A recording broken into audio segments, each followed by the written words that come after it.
ಗ್ರಾಮೀಣ ಭಾಗಗಳಲ್ಲಿ ಸರ್ಕಾರ ಜನರ ಅನುಕೂಲಕ್ಕಾಗಿ ದೊಡ್ಡ ದೊಡ್ಡ ಆಸ್ಪತ್ರೆಗಳನ್ನು ಮಂಜೂರು ಮಾಡಿ ಕಟ್ಟಡಗಳನ್ನು ಕಟ್ಟಿಸಿಕೊಟ್ಟಿದೆ. ಆದರೆ ಬಹುತೇಕ ಗ್ರಾಮೀಣ ಭಾಗಗಳ ಆಸ್ಪತ್ರೆಗಳಲ್ಲಿ ವೈದ್ಯರು ಮತ್ತು ಸಿಬ್ಬಂದಿ ಕೊರತೆ ಇದೆ. ಇದರಿಂದ ಸಾಕಷ್ಟು ಸಾವುಗಳು ಸಂಭವಿಸುತ್ತಿವೆ. ಹಾವೇರಿ ತಾಲೂಕಿನ ಹಾವನೂರು ಗ್ರಾಮದಲ್ಲಿ ನಡೆದ 1 ವರ್ಷದ ಮಗುವಿನ ಸಾವು ಅದಕ್ಕೊಂದು ನಿದರ್ಶನ ಎಂದು ಹೇಳಬಹುದು. ಹಾವನೂರು ಗ್ರಾಮದಲ್ಲಿ ಸುಮಾರು 15,000 ಜನಸಂಖ್ಯೆ ಇದೆ. ಹೀಗಾಗಿ ಗ್ರಾಮಕ್ಕೆ ಪ್ರಾಥಮಿಕ ಆರೋಗ್ಯ ಕೇಂದ್ರ ಮಂಜೂರಾಗಿತ್ತು. ಗ್ರಾಮದ ಜನರು ಆಸ್ಪತ್ರೆಗೆ ಜಾಗ ನೀಡಿದ್ದರು. ಸರ್ಕಾರ ಕೋಟ್ಯಂತರ ರೂಪಾಯಿ ಹಣ ಖರ್ಚು ಮಾಡಿ ಕಟ್ಟಡ ಕೂಡ ನಿರ್ಮಿಸಿಕೊಟ್ಟಿದೆ. ಇಷ್ಟೊಂದು ಜನಸಂಖ್ಯೆ ಇರುವ ಗ್ರಾಮದ ಆಸ್ಪತ್ರೆಯಲ್ಲಿ ಸಂಜೆಯಾದರೆ ಮುಗಿತು ವೈದ್ಯರು ಮತ್ತು ಸಿಬ್ಬಂದಿ ಇರುವುದಿಲ್ಲ. ಬೆಳಗ್ಗೆ 9 ಗಂಟೆಗೆ ಬಂದು ಸಂಜೆ 4:15 ಗಂಟೆಗೆ ವೈದ್ಯರು ಮತ್ತು ಸಿಬ್ಬಂದಿ ಡ್ಯೂಟಿ ಮುಗಿಸಿಕೊಂಡು ಹೋಗುತ್ತಾರೆ. ಅದರ ನಂತರ ಯಾರಿಗಾದರೂ ಆರೋಗ್ಯ ಸಮಸ್ಯೆಯಾದರೆ ಗುತ್ತಲ ಹಾವೇರಿಗೆ ಹೋಗಬೇಕಾದ ಪರಿಸ್ಥಿತಿ ಇದೆ. ಇವತ್ತು ಬೆಳಗ್ಗೆ ಭವಾನಿ ಕಿಳಿಕ್ಯಾತರ್ ಎನ್ನುವ 1 ವರ್ಷದ ಹೆಣ್ಣು ಮಗುವಿಗೆ ಏಕಾಏಕಿ ಆರೋಗ್ಯ ಸಮಸ್ಯೆ ಕಾಣಿಸಿಕೊಂಡಿದೆ. ಮನೆಯವರು ತಕ್ಷಣ ಮಗುವನ್ನು ಹಾವನೂರು ಗ್ರಾಮದ ಪ್ರಾಥಮಿಕ ಆರೋಗ್ಯ ಕೇಂದ್ರಕ್ಕೆ ಕರೆದುಕೊಂಡು ಬಂದಿದ್ದಾರೆ. ಆದರೆ ಆಸ್ಪತ್ರೆಯಲ್ಲಿ ವೈದ್ಯರು ಮತ್ತು ಸಿಬ್ಬಂದಿ ಇಲ್ಲದಿರುವುದರಿಂದ ಮಗುವಿಗೆ ಚಿಕಿತ್ಸೆ ಲಭ್ಯವಾಗಿಲ್ಲ. ನಂತರ ಮಗುವನ್ನು ಗುತ್ತಲ ಆಸ್ಪತ್ರೆಗೆ ಕರೆದುಕೊಂಡು ಹೋಗಲಾಗುತ್ತಿತ್ತು. ಆದರೆ ಮಗು ಮಾರ್ಗ ಮಧ್ಯದಲ್ಲೇ ಮೃತಪಟ್ಟಿದೆ. ಇದರಿಂದ ಆಕ್ರೋಶಗೊಂಡ ಮಗುವಿನ ಹೆತ್ತವರು ಗ್ರಾಮಸ್ಥರು ಗ್ರಾಮದ ಪ್ರಾಥಮಿಕ ಆರೋಗ್ಯ ಕೇಂದ್ರದ ಮುಂದೆ ಪ್ರತಿಭಟನೆಗೆ ಕುಳಿತರು. ಸ್ಥಳಕ್ಕೆ ಸ್ಥಳೀಯ ಶಾಸಕರು ಬರುವಂತೆ ಪಟ್ಟು ಹಿಡಿದರು. ಆಗ ಸ್ಥಳಕ್ಕೆ ಆಗಮಿಸಿದ ತಾಲೂಕು ಆರೋಗ್ಯಾಧಿಕಾರಿ ಪ್ರಭಾಕರ್ ಕುಂದೂರ್ ಅವರು ಜನರಿಗೆ ತೊಂದರೆ ಆಗದಂತೆ ಆಸ್ಪತ್ರೆಗೆ ವೈದ್ಯರು ಮತ್ತು ಸಿಬ್ಬಂದಿ ನೇಮಿಸುವ ಭರವಸೆ ನೀಡಿದರು. ನಂತರ ಗ್ರಾಮಸ್ಥರು ಪ್ರತಿಭಟನೆಯನ್ನು ಹಿಂಪಡೆದರು. ಸಂಬಂಧಪಟ್ಟಿರ್ತಕ್ಕಂಥ ಅಧಿಕಾರಿಗಳು ಬರಬೇಕು. ಅವ್ರು ಬಂದು ಎಲ್ಲಾ ಸಮಸ್ಯೆಗಳ ಬಗೆಹರಿಸೋ ತನಕ ನೀವು ಯಾವ್ದು ಬಾಡಿ ಎತ್ತಂಗಿಲ್ಲ. ನೀವು ಹೆಣ್ಮಕ್ಳು ಏನ್ ಹೇಳ್ತೀರಿ ಮಾತಿಗೆ? ನೀವೆಲ್ಲಾರು ಕಟ್ಟಿ ನಿರ್ಧಾರ ಮಾಡಿ ನಿಂತ್ಕೊಂಡ್ರಿ. ಇವತ್ತು ಅವನೂರಿಗೆ ಬಂದಿರ್ತಕ್ಕಂಥ ಸಮಸ್ಯೆ ಇವತ್ತು ಬಗೆಹರೋ ತನಕ ನಾವು ಇಲ್ಲಿಂದ ನಮಗೆ ಏನೇ ತೊಂದ್ರೆ ಕಷ್ಟ ಬಂದ್ರು ಕೂಡ ನಾವು ಇಲ್ಲಿಂದ ಮೇಲೆ ಹೇಳೋದಿಲ್ಲ. ಬೇಕೇ ಬೇಕು, ಬೇಕು, ಬೇಕೇ ಬೇಕು, ಬೇಕು. ಅಯ್ಯಯ್ಯೋ ಅಯ್ಯಯ್ಯೋ ಅನ್ಯಾಯ, ಅಯ್ಯಯ್ಯೋ ಅಯ್ಯಯ್ಯೋ ಅನ್ಯಾಯ, ಅನ್ಯಾಯ, ಅಯ್ಯಯ್ಯೋ ಅಯ್ಯಯ್ಯೋ ಅನ್ಯಾಯ, ಅನ್ಯಾಯ. ಬೇಕೇ ಬೇಕು, ನ್ಯಾಯ ಬೇಕು, ಬೇಕೇ ಬೇಕು, ನ್ಯಾಯ ಬೇಕು, ಅಯ್ಯಯ್ಯೋ ಅಯ್ಯಯ್ಯೋ ಅನ್ಯಾಯ, ಅನ್ಯಾಯ.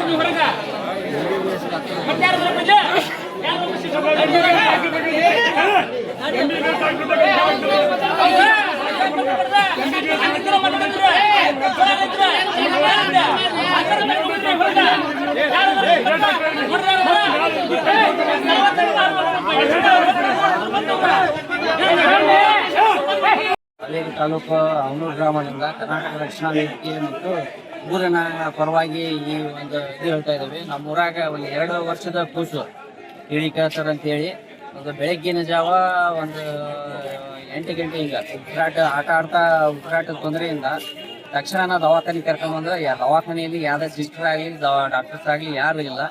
ಅವಾಗ ಅವರು ಯಾವುದೇ ಒಂದು ವೆಹಿಕಲ್ಗೆ ಅತ್ತಾಗಿಟ್ಟಾಗ ಅಡ್ಡಾಡಿ ವೆಹಿಕಲ್ ರೆಡಿ ಮಾಡ್ಕೊಂಡು ಬೇರೆ ಊರಿಗೆ ಹೋಗೋ ಮಟನ ಆ ಕೂಸು ತೀರ್ಕೊಂಡೈತಿ. ಇವತ್ತು ಡಾಕ್ಟರ್ ಇದ್ದಿದ್ರೆ ನಮಗೆ ಆ ಕೂಸು ತೀರ್ಕೊಂಡೈತಿ. ಅದಕ್ಕಿಂತ ಮುಂಚೆ ಬೆಳಗ್ಗಿನ ಜಾವ ಒಂದು ಲೋ BP ಆಗಿ ಒಂದು ಒಬ್ರು ವಯಸ್ಸಾದರೂ ತೀರ್ಕೊಂಡಾರ. ಇಲ್ಲೇ ಕಾರಣ ಇವತ್ತು 3 ಜನ ತೀರ್ಕೊಂಡಾರ. ಕಾರಣ ಏನಿಷ್ಟ, ನೈಟ್ ಟೈಮ್ನಲ್ಲಿ ಇಲ್ಲಿ ಯಾರು ಡಾಕ್ಟರ್ಸ್ ಅಥವಾ ಸಿಸ್ಟರ್ಸ್ ಯಾರು ಹುಡುಕಲ್ಲ ಈ ಒಂದು ಸಾವು ಸಂಭವಿಸಾಕುಂತಾವು. ಹಿಂಗ ಒಂದು ಆಗಲೇ ಸಾವು ಇದೇ ರೀತಿ ರಾತ್ರಿ ಸಾವು ಸಂಭವಿಸಾಕುಂತು ಆಗಲೇ ಒಂದು ಸುಮಾರು ಒಂದು 6-7 ತಿಂಗಳು ಆಯ್ತು. ಇದಕ್ಕಿಂತ ಹಿಂದೆ ಒಬ್ಬರು ಸಿಸ್ಟರ್ ಇದ್ರು, ಅವ್ರ ಕಡೆ ಬೇರೆ ಕಡೆ ಹಾಕಿದ್ರು. ಆದ್ರಿಂದ ಯಾವಾಗ ಸಿಸ್ಟರ್ನ ಬೇರೆ ಕಡೆ ಹಾಕಿದ ಅವಾಗಿಂದ ರಾತ್ರಿ ಯಾವುದೇ ಸಾವಿನ ಸಂಭವ ಹೆಚ್ಚಿಗೆ ಆಗೈತಿ. ನಾವು ಈ ಮೂಲಕ ಮತ್ತು ಶಾಸಕರಿಗೆ ಮತ್ತು ಜಿಲ್ಲಾಧಿಕಾರಿಗೆ ಮತ್ತು DHO ಅವರಿಗೆ ನಮ್ಮ ಕೇಳ್ಕೊಳ್ಕೊಂಡು ಇಷ್ಟ, ನಮ್ಮೂರಿಗೆ ನೈಟಿನ ರಾತ್ರಿ ಪಾಳದಾಡೋ ಡಾಕ್ಟರು ಅಥವಾ ಒಬ್ಬರು ಸಿಸ್ಟರ್ ಇದ್ರೆ ಇಲ್ಲಿನ ರಾತ್ರಿ ಸಂಭವ ಒಂದು ಸಾವಿನ ಸಂಖ್ಯೆ ಕಡಿಮೆ ಆಗ್ತೈತಿ. ಆಮೇಲೆ ನಮ್ಮ ಊರಿನ ಒಂದು 10,000 ಜನಸಂಖ್ಯೆ, ಒಂದು 15,000 ಜನಸಂಖ್ಯೆ ಐತಿ ನಮ್ಮ ಊರಿಂದು. ಆದ್ರೆ ರಾತ್ರಿ ಒಂದು ಯಾವುದೇ ತರ ಒಂದು ಸಿಸ್ಟರ್ ಇಲ್ಲ, ಡಾಕ್ಟರ್ಸ್ ಇಲ್ಲ. ಇಲ್ಲಿಂದ ಒಂದು 8 ಕಿಲೋಮೀಟರ್ ಬಿತ್ತಕ್ಕೆ ಹೋಗ್ಬೇಕಾಗೈತಿ. ರಾತ್ರಿ ಟೈಮ್ನ ವೆಹಿಕಲ್ಸ್ ಬರೋರಿಗೆ ಆಗೋದಿಲ್ಲ. ಹಂಗಾಗಿ ಸಾವು ಕಂಟಿನ್ಯೂ 8 ದಿನಕ್ಕೊಮ್ಮೆ 15 ದಿನಕ್ಕೊಮ್ಮೆ ನೈಟ್ ಸಾವು ಆಗಾಕ್ ಕುಂತಾವು. ಇದಕ್ಕೆ ಮೇನ್ ಕಾರಣ ನಮ್ಮ ಶಾಸಕರು ಮತ್ತು DHO ಜಿಲ್ಲಾಧಿಕಾರಿ ಆಗಿರ್ತಾರ. ಯಾಕಂದ್ರೆ ನೈಟ್ ಇಷ್ಟು ದೊಡ್ಡ ದವಾಖಾನೆ ಹಾಕಿ ಕಾರಣ ಅವರ ಅಂತ ಹೇಳ್ತೇವೆ. ಇದರಿಂದಾಗಿ ಇದು ಆಗಬಾರ್ದು. ಅದಕ್ಕೆ ಅವ್ರು ಶೀಘ್ರ ಪರ್ಯಾಯ ಕೋರುತ್ತೇವೆ. ನಮ್ಮ ಕಡೆ ಕೇಳ್ತೇವೆ. ನಮ್ಮ ಅವನೂರಿನ ಸಮಸ್ತ ಗ್ರಾಮಸ್ಥರ ಒಂದು ಬೇಡಿಕೆ, ನಾವು ಈ ಒಂದು ಅವನೂರಿನ ಆಸ್ಪತ್ರೆಗೋಸ್ಕರ ಹಿಂದೆ ಹಿರಿಯರು ಸಿಕ್ಕಾಪಟ್ಟೆ ಹೋರಾಟ ಮಾಡಿಕೊಂಡು ನಮ್ಮೂರಿಗೆ ಒಂದು ಒಳ್ಳೆ ಆಸ್ಪತ್ರೆ ಬೇಕಂತ ಹೇಳಿ ತುಂಬಾ ಹೋರಾಟದ ಮೇರೆಗೆ